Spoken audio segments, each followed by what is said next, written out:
जानगढ़ नगर परिषद परिसर में मतदाताओं को जागरूक करने के लिए निर्वाचन विभाग द्वारा ईवीएम मशीन का डेमो वीवीपैट सहित लगाया गया।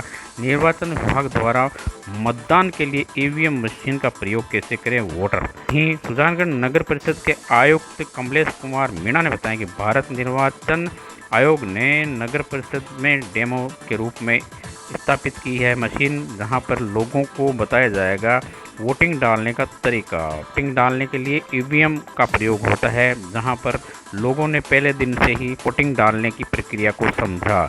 यहां पर हम आपको दिखा रहे हैं सुजानगढ़ के नगर परिषद में ये वोटिंग डालने की मशीन ईवीएम लगाई गई है, जिसको लोग समझ रहे हैं। साथ ही नगर परिषद के आयुक्त भी मौजूद है। इस अवसर पर बड़ी संख्या में लोगों ने वोटर डालने मशीन का लाभ लिया। भारतीय निर्वाचन विभाग द्वारा जो भी नगर परिषद में आ रहे हैं उनको जागरूक करने के लिए यहाँ पर ईवीएम मशीन लगाई गई है। और ईवीएम मशीन में जो भी व्यक्ति आ रहे हैं हम उनको वोट डालने की प्रक्रिया बता रहे हैं। और साथ में वीवीपैट में जो वोट डालने के बाद में वीवीपैट में जो भी कभी जिसको भी वोट डाला है उसकी पर्ची आपको मिलेगी, उसको दिखेगी, वो उसका यहाँ पे डेमो लगा हुआ है, ताकि जो आगामी चुनाव है उसमें लोगों उससे पहले ही लोग जागरूक हो जाएं, उनको वोट डालते समय परेशानी ना हो। चूरू जिला सीएमएच मनोज शर्मा शुक्रवार दोपहर सुजानगढ़ के फतेहपुरिया मातृ शिशु कल्याण केंद्र के हॉस्पिटल में औचक निरीक्षण करने के लिए पहुंचे। ओपीडी काउंटर, डॉक्टर व नर्सिंग कैबिन सहित अनेक कक्षों में गए। प्रसूति भर्ती वार्ड का दौरा भी किया, स्टाफ से बात की, कर्मियों को सुधारने के निर्देश दिए। वहीं सीएमएच ने बताया कि हॉस्पिटल के बारे में बताते हुए कहा, हॉस्पिटल स्टाफ अच्छे व्यवहार रखें, अवांछित लोगों की आवागमन बंद करें। पीएमओ से कहा कि इस मामले में सख्ती दिखाएं। सरकारी हॉस्पिटल भवन पर छत से पानी टपकने की शिकायत है, जिसको भी स्वीकारा सीएमओ ने और निर्देश दिए जल्द से जल्द ये व्यवस्था ठीक की जाएगी। वहीं आपको बता दें, राजकीय बगड़िया हॉस्पिटल में तैनात पीएमओ के खिलाफ भी एक अभियान छेड़ा जा रहा है, जिस पर पीएमओ ने बताया कि वो आरोप राजनीतिक प्रेरित है, निराधार है। और आपके ऊपर भ्रष्टाचार के भी आरोप लगा रहे हैं, कल पुतला भी जलाया गया है, क्या कहना है इस संबंध में? क्या ये जो सारे ही आरोप हैं, जो निर्माण कार्य में भ्रष्टाचार के जो आरोप लगा रहे हैं, सारे झूठे हैं। क्योंकि इस संस्था के अंदर जो एमसीएच में शिफ्ट की गई, उसमें हमारे द्वारा कोई निर्माण कार्य नहीं कराया गया। सारा निर्माण कार्य पीडब्ल्यूडी या दानदाता ने खुद ने कराया।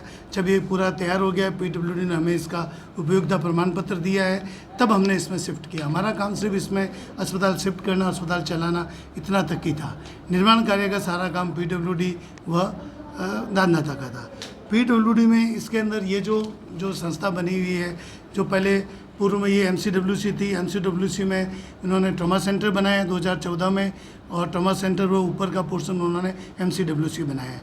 ये 2014 में एक्सियन पीडब्ल्यूडी द्वारा निर्माण कराया गया था। वो निर्माण 2015 में, एक साल में ही 2014 में या 2015 में इसमें दरार आ गई। उसी समय जो ये निर्माण था वो ख़राब था। उसी समय के तत्कालीन पीएमओ ने, सीएमएचओ ने और बीसीएमओ ने सब ने रतनगढ़ जो एक्सियन को व उच्च अधिकारियों को उस समय चिट्ठी लिखी कि इसमें एक ही बार इसके अंदर इसमें दरार आ गई थी। और वो फिर 5-6 साल तक वो ऐसा ही मैटर चलता रहा, बार बार चिट्ठियाँ लिखी। और 2021 में जो एक्सियन रतनगढ़ ने हमको सूचित किया है कि जिसका ठेका था महेंद्र सिंह एंड कंपनी का, उसकी जो सिक्योरिटी मनी है उसको हमने जो जब्त करके इस अस्पताल के अंदर हमने रिपेयरिंग कार्य कराई। उन्होंने क्या क्या रिपेयरिंग कार्य कराया गया उसकी पूर्ण सूचना हमको नहीं दी गई। ये बताया गया छत व रिपेयर कार्य कराया गया। तो 2007 महीने जुलाई 2021 में उन्होंने हमको बताया था कि उन्होंने छत का रिपेयरिंग और रिपेयरिंग कार्य कराए। क्या क्या कराए उसकी डिटेल हमारे पास उन्होंने सूचना नहीं दी। तत्पश्चात 2022 में जो एमएलए साहब और इन्होंने तय किया कि यहाँ हमें वहाँ जगह नहीं होने के, 150 बेड का एसडीएच होने की वजह से वहाँ जगह की अनुपलब्धता थी, नई जगह थी, तो यहाँ पे 50 बेड शिफ्ट करने का प्लान किया गया था। उस प्लान किया गया तब एमएलए साहब ने 20 लाख का जो है पीडब्ल्यूडी को डायरेक्ट उन्होंने एमएलए लेड से उन्होंने बजट दिया उनको कि इसमें निर्माण कार्य कराए गए। तो उस पैसों से, उस 20 लाख से पीडब्ल्यूडी ने इसमें कुछ निर्माण कार्य कराए। उसकी भी पूरी लिस्ट मेरे पास नहीं, उन्होंने क्या क्या निर्माण कार्य कराया है। साथ ही साथ इसमें जो है 21 लाख से 20 से 21 लाख से जो है दानदाता फतेहपुरिया जी पर ट्रस्ट ने कार्य कराया है, उसकी लिस्ट मेरे पास है, मैं वो आप लोगों को भी उपलब्ध करा दूँगा। ठीक है। और ये कार्य फतेहपुरिया जी का कार्य, वो पीडब्ल्यूडी का कार्य पूरा होने के बाद पीडब्ल्यूडी ने हमारे को इसका एक उपयोगिता प्रमाण पत्र जारी किया है कि अब ये अस्पताल काम शिफ्ट करने लायक है। हमने इसमें अस्पताल शिफ्ट कर दिया। तो इस पूरे अस्पताल के, इस पूरे एमसीएच विंग के अंदर हमारे द्वारा कोई तरह का निर्माण कार्य नहीं कराया गया, ना भी एक भी सरकारी पैसा खर्च किया गया। जब हमने पैसा खर्च किया ही नहीं तो उसमें कोई भी तरह के भ्रष्टाचार का कोई आरोप जो है वो सारे निराधार है। आपका जी, ये बिल्कुल सही बात है आपकी, जो आप कहना चाह रहे हैं, पर वो भी आपको जो सूचना आपके पास है वो गलत सूचना, आधी अधूरी सूचना है।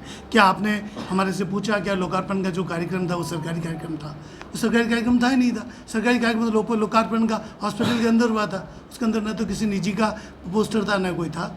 बाहर जो कार्यक्रम किया तो उनका अपना प्राइवेट कार्यक्रम था, उसमें हमने तो भामाशाह सम्मान समारोह रखा था।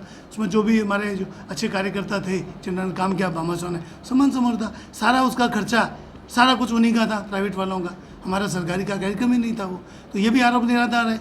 किसी ने ये जानने की भी नहीं कोशिश की कि वो सरकारी कार्यक्रम था। सरकारी कार्यक्रम तो अस्पताल के अंदर तक था, उसमें हमने किसी तरह का कोई बैनर, कोई तरह की कोई चीज़ नहीं थी। प्राइवेट वालों का कार्यक्रम था, जिसका अपना था, उन्होंने अपना बैनर लगाया, जो भी प्रचार किया भामाशाह का था, जिसका था वो। सो ये मतलब सरकारी, उस पूरे कार्यक्रम में सरकार का कोई भी पैसा खर्च नहीं है। बीजेपी वाली राजनीति करे कुल मिला के ये हो सकता है कोई किसी के अपनी राजनीतिक उद्देश्य होंगे, उसके लिए मैं काफ़ी है कर्मचारी भी सामने आई है तो आप क्या करें? सर्वप्रथम मैं आपको ये बता दूं कि ये जो अलग से एमसीएच विंग आपके यहाँ स्टार्ट की गई है, ये सुजानगढ़ लोगों के लिए है, सुजानगढ़ के हित में है। ये आप भी देखेंगे कि वहाँ की जो लोगों को क्या समस्याएं होती थी गर्भवती महिला ले जाने में, लाने में, ठीक है, कितनी छोटी वो जगह थी। बाज़ार में आदमी वहाँ पे थोड़ी थोड़ी देर में ट्रैफिक जाम जैसी कंडीशन का सामना करना पड़ता है। इस तरीके की वहाँ स्थितियाँ थी। उन स्थितियों में अपन ने ये एमसीएच विंग यहाँ शिफ्ट किया है। अच्छा, कहीं पे भी अपन कोई चीज़, नई चीज़ संचालित करते हैं तो समस्याएं, और साथ ही साथ इतना बड़ा सेटअप अपन अलग जगह शिफ्ट करेंगे तो थोड़ी बहुत समस्याएं आना स्वाभाविक है, स्टाफ की भी आएगी। हम तो ये चाह रहे हैं कि विभाग की तरफ से वो जो बेस्ट अपन सुविधा दे सकते हैं वो देनी चाहिए और उस देने के प्रयासों के चलते ही कुछ दिन पहले आपकी इसके संदर्भ में 2-3 बार न्यूज़ भी छपी हैं। साथ में मेरे पास भी कई बार फ़ोन आए हैं, स्टाफ को लेके भी आए हैं, ठीक है। वो सारी व्यवस्थाएं देखने के लिए और दुरुस्त करने के लिए ही मैं आया हूँ। और मैंने प्रयास किए हैं कि भाई जो यहाँ पे एएनएम हैं उनको लेबर रूम के लिए ही फ्री रखा जाए। जो बाहर जो एमसीएच करने जा रही हैं एएनएम वगैरह बहनें, ठीक है, उनका हम फील्ड से उनकी व्यवस्था करवाई जाए। आने वाले दिनों में भी कोई भी तरीके का मेरे लायक कोई कार्य होगा कि जिससे अपन बेहतर लोगों को सुविधा दे सकें, ठीक है, उसके लिए ना मैं ना तो मेरी तरफ से ना मेरे विभाग की तरफ से कोई इस तरह की कोई कमी आने दी जाएगी। लोगों को अच्छी सुविधाएं मिलें। एमसीएच मतलब मैटरनल और चाइल्डहुड। ऐसा आरोप है और पिछले 15 दिन से मैंने भी अवलोकन किया है यहाँ पे जो मुख्य, इसके बारे में मैंने मीटिंग तो अभी ली है स्टाफ के साथ में, लेकिन फिर भी अगर कोई ऐसी बात है तो जो ऐसा स्टाफ ऐसा कर रहा है, ठीक है, उसके खिलाफ जो भी अनुशासनात्मक विभागीय कार्रवाई बनती है वो कार्रवाई की जाएगी। लोगों की सेवाओं में कहीं पे भी कोई भी कोताही बरतने वाला, चाहे वो मैं हूँ, चाहे पीएमओ हो, चाहे अन्य स्टाफ हो, अगर लोगों को सुविधा किसी की वजह से अगर लोगों को सुविधा में अभाव हो रहा है तो हम लोगों के लिए, जनता के लिए बैठे हैं। जनता के साथ कोई भी इस तरीके का इस एमसीएच की अभी राज्य स्तर से इसकी अभी अनुमति आने के बाद में इस तरीके की कोई अपन अगर जिस हिसाब से अपने पास ओवरलोड अगर होता है तो बेड की स्वीकृति बढ़ाने के लिए, लिखने के लिए मेरे को कोई आपत्ति नहीं है। हाँ, आवश्यकता अनुसार बेड के लिए लिखा जाएगा। एक अंतिम सवाल था। ये जो मैंने जानकारी ली है उसके हिसाब से ये सारा काम पीडब्ल्यूडी, पहले भी यहाँ पे ट्रॉमा सेंटर बना था, आज से एग्जैक्ट डेट में नहीं, हाँ, तो 2014 में बना था, लेकिन वो अपने मूल हॉस्पिटल से 1500 से 2 किलोमीटर दूर होने के कारण वो संचालित नहीं हो पाया। इसलिए यहाँ पे बीसीएमओ ऑफिस का संचालन किया जा रहा था। अब ये एज ए हॉस्पिटल वापस उपयोग में आने लगा है।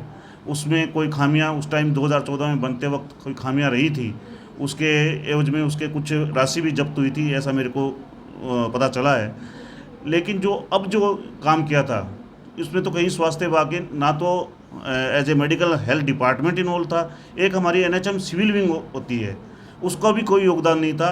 ये डायरेक्ट अपने को पीडब्ल्यूडी सार्वजनिक निर्माण विभाग के को अपन ने राशि दी थी और उनके द्वारा ही ये जो निर्माण कार्य हुआ था उनके द्वारा ही हुआ था।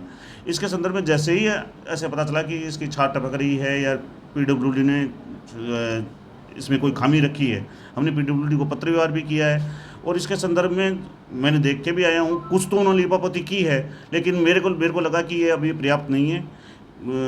दोबारा मैं जो अपने कलेक्टर महोदय से भी बात करूंगा इस संदर्भ में, और अगर कोई और कभी जो आने वाले दिनों में इस तरह की समस्या ना आए इसके लिए और कुछ करना पड़ेगा तो और पीडब्ल्यूडी के माध्यम से ही करवाएंगे। लोगों को किसी हालत में इस बाबत समस्या नहीं होनी चाहिए, ये हमारा पहला उद्देश्य है और यही सर्वोपरि है।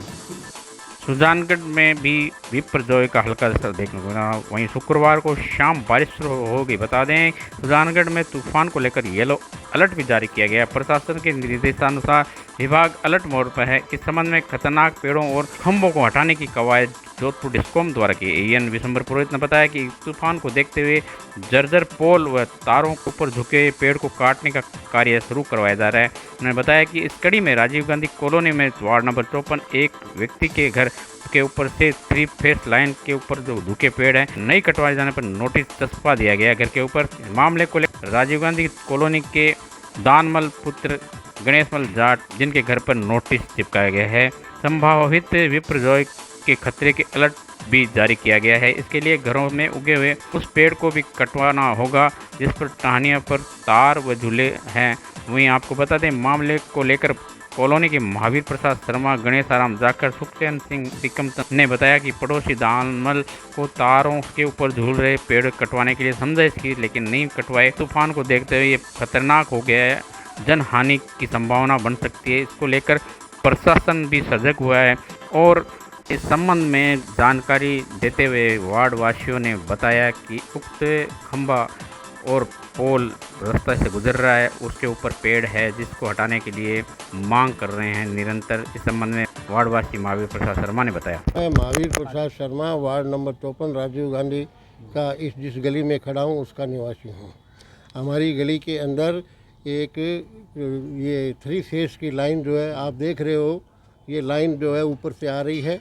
इस लाइन के ऊपर सामने जो है ये दानाराम जी बिदानिया के घर में एक जामुन का पेड़ लगा हुआ है, वो इन तारों पर झुका हुआ है जिसको आप अच्छे से देख सकते हो, जिससे तूफान आने की आशंका का अलर्ट राज्य सरकार द्वारा जारी कर दिया गया है। इसके बावजूद भी हम लोगों ने, मोहल्ले वालों ने, गली वालों ने भी इनको निवेदन किया एवं उसके बाद में जो है विद्युत विभाग के कर्मचारी भी आए और इनको व्यक्तिगत निवेदन किया कि भाई साहब ये पेड़ की टहनियाँ कटवा दो ताकि कोई हानि नहीं, दुर्घटना नहीं हो, क्योंकि ये गिरेगा तो ये हाईटेंशन लाइन भी टूटेगी और आस पड़ोस के जो चिपटे हुए मकान हैं उनकी भी क्षति होगी।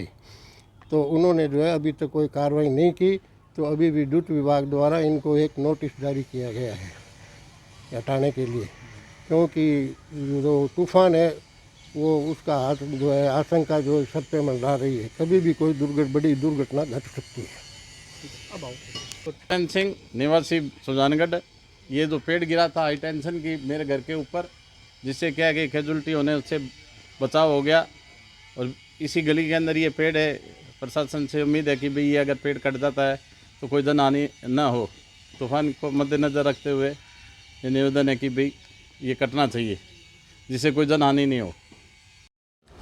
जैसा कि असर था येलो अलर्ट का मौसम विभाग द्वारा और विपर्जॉय का भी असर शुरू हो चुका है। दोपहर बाद 4 बजे बाद बारिश शुरू होगी मध्यम, और अब थोड़ी देर बाद में कभी तेज़ भी चली है बारिश। मैं आपको दृश्य दिखाना चाह रहा हूँ, ये काफ़ी देर से बारिश का नज़ारा देख सकते हैं आप। और मैं आपको ये भी बताना था विपर्जॉय का जिस तरह से साप्ताहिक अर्थ है, बंगाल से निकला हुआ है शब्द। विपर्जॉय का मतलब है भीषण, ये कह रहा हूँ सुजानगढ़ और ये आसपास के क्षेत्र में काफ़ी असर दिखाएगा।